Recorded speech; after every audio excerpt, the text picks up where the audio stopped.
Delhi liquor scam కేసులో అరెస్టైన BRS MLC కవిత judicial custody నేటితో ముగినుంది.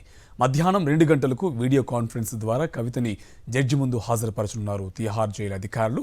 Liquor కేసులో కవితపై ఛార్జిషీట్ దాఖలు చేసింది ఈడీ. అయితే కవితపై దాఖలైన ఛార్జిషీట్ను నేడు రౌస్ అవెన్యూ కోర్టు పరిగణలోకి తీసుకునే అవకాశం ఉంది. మరోవైపు బెయిల్ కోసం ఢిల్లీ హైకోర్టులో పిటిషన్ దాఖలు చేశారు కవిత. ఈ నెల 24న కవిత బెయిల్ పిటిషన్పై విచారణ చేయనుంది న్యాయస్థానం.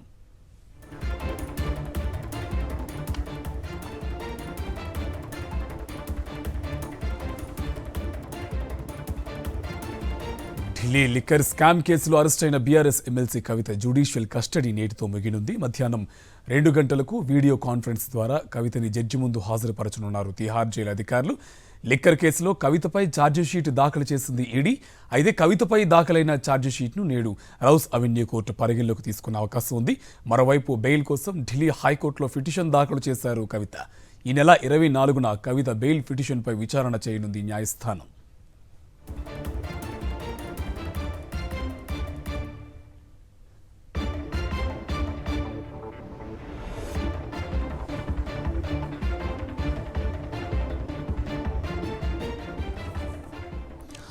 ఇదే అంశానికి సంబంధించి మరింత సమాచారం ఢిల్లీ నుంచి మా కరెస్పాండెంట్ వెంకటేష్ మనకు ఫోన్ లైన్లో అప్డేట్స్ అందిస్తారు. వెంకటేష్, అప్డేట్స్ ఏంటి? ఇవాళ జడ్జి ముందు హాజరు పెట్టబోతున్నారు, ఆ రౌస్ అవెన్యూ కోర్టులో హాజరుపరచబోతున్నారు జైలు అధికారులు. అప్డేట్స్ ఏంటి?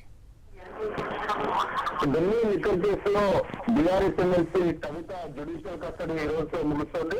సో ఆ నేపథ్యంలో ఈ మధ్యాహ్నం 2 గంటలకు ఆమెను కోర్టు ముందు హాజరుపరచబోతున్నారు. ఈ కేసులో 10 రోజుల కిందట ఈడీ ఛార్జ్ షీట్ కూడా ఫైల్ చేసింది. సో ఈ కేసుకు సంబంధించి కవిత పైన అనేక అభియోగాలను ఇందులో పొందుపరిచారు. సో ఆ అభియోగాలన్నిటినీ ఈ రోజు కోర్టు పరిగణలోకి తీసుకునేటువంటి అవకాశం ఉంది. సో అదే కనుక జరిగితే కవితను మరోసారి ఈ రోజు జ్యుడిషియల్ రిమాండ్ పంపేటువంటి అవకాశం కనబడుతుంది.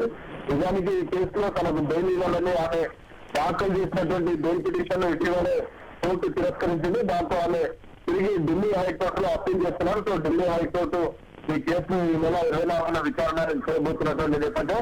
ఒకవైపు ఢిల్లీ హైకోర్టులో 24లో విచారణ జరుగుతున్నాయి. ఈ రోజు మాత్రం జ్యుడిషియల్ కస్టడీ అనేది పొడిగించేటువంటి అవకాశం మనకు కనబడుతుంది. అలాగే ఈడీ కేసుకు సంబంధించినటువంటి ఛార్జ్ షీట్ దాఖలైనటువంటి నేపథ్యంలో ఛార్జ్ షీట్ లో ఏ అంశాలను పొందుపరచాలనేది చాలా ఆసక్తికరంగా ఉంది.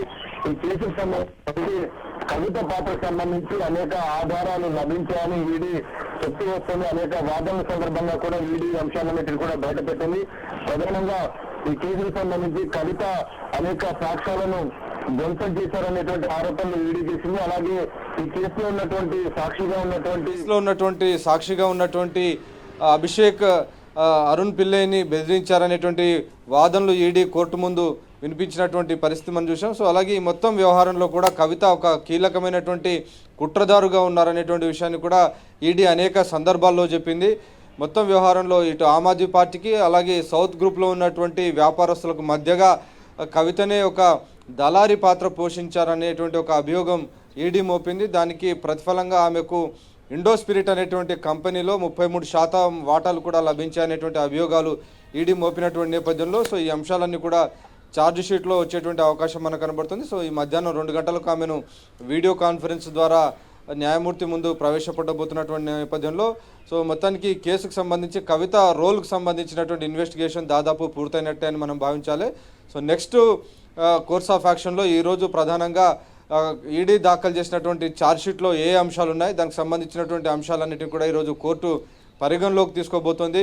ఈ కేసులో కవితకు సంబంధించి మార్చి 21వ తేదీ నుంచి 2022 వరకు కూడా ఈ మొత్తం వ్యవహారంలో కూడా కవిత చాలా క్రూషియల్ రోల్ పోషించారు. అనేక మీటింగ్స్కు ఆమె హాజరయ్యారు. అలాగే మాగుంట శ్రీనివాస్ రెడ్డి ఇచ్చినటువంటి వాంగ్మూలం కూడా కవితను ఈ కేసులో ఇరికించడానికి ప్రధానమైనటువంటి ఒక కారణంగా మారింది.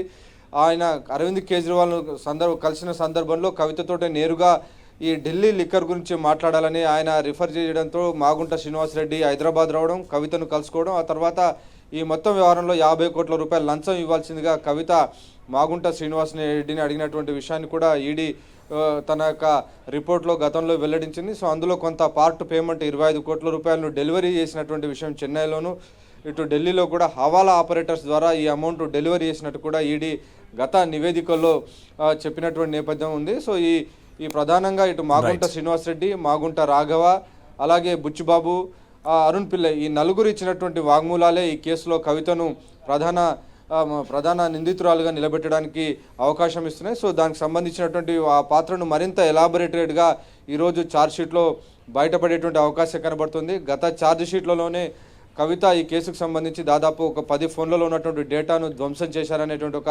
అభియోగాన్ని మోపింది. అలాగే అరుణ్ పిల్లైని బెదిరించారనేటువంటి విషయాన్ని కూడా చెప్పింది. కాబట్టి ఈ వ్యవహారాలన్నింటికి సంబంధించినటువంటి పూర్తి ఎవిడెన్స్ అంతా కూడా ఈరోజు ఛార్జ్షీట్లో ఈడీ పెట్టేటువంటి అవకాశం ఉంది. కాబట్టి ఈరోజు మధ్యాహ్నం తర్వాత ఈడీ ఛార్జ్షీట్ బహిర్గతమయ్యేటువంటి అవకాశం మనకు కనబడుతుంది. సో ఈ దాదాపు 1000 పేజీల వరకు ఈ ఛార్జ్షీట్ ఉన్నట్టు తెలిసింది. సో ఆ నేపథ్యంలో ఈ ఛార్జ్షీట్లో ఎలాంటి సాక్ష్యాధారాలు ఉన్నాయి, ఈ సాక్ష్యాధారాలను బట్టి కవిత ఈ కేసులో బయటపడతారా లేదా అనేటువంటి ఒక విషయం తెలిసేటువంటి అవకాశం ఉంది. సో ఛార్జ్షీట్కి సంబంధించి ఇన్వెస్టిగేషన్కి సంబంధించినటువంటి విషయం ఇలాగుంటే, ఇక బెయిల్కి సంబంధించినటువంటి మ్యాటర్ ఈరోజు ఈ నెల 24వ తేదీన ఢిల్లీ హైకోర్టు ముందుకు రాబోతుంది. సో ఈ